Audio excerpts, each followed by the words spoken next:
रात्रीचे 2 वाजलेत.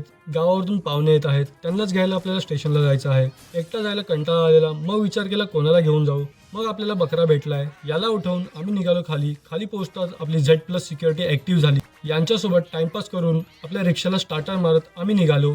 गणपती बाप्पा मोरया बोलून बाप्पाचा आशीर्वाद आणि गाडीची रील शूट करून आपण पोहोचलो स्टेशनला. ट्रेन यायला टाइम होता तर करण बोला दादा भूक लागली आहे. मग आमच्यासाठी गरम गरम वडापाव आणला. वडापाव खाऊन स्टेशन तिकीट काढत मी पोहोचलो प्लॅटफॉर्मवरती.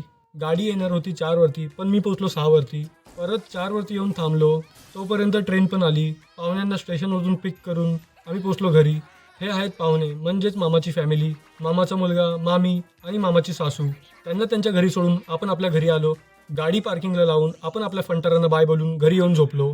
सकाळी 9 वाजताची शिफ्ट होती. आपण उठलोत 9 वाजता. फटाफट आतरून पांघरून आटपून बिना ब्रशचाच मी कामाला बसलो. गुढीपाडव्याच्या निमित्ताने दीदी पण पुण्यावरून आपल्याकडे आली आहे. तिने करणला चांगलाच कामाला लावला आहे.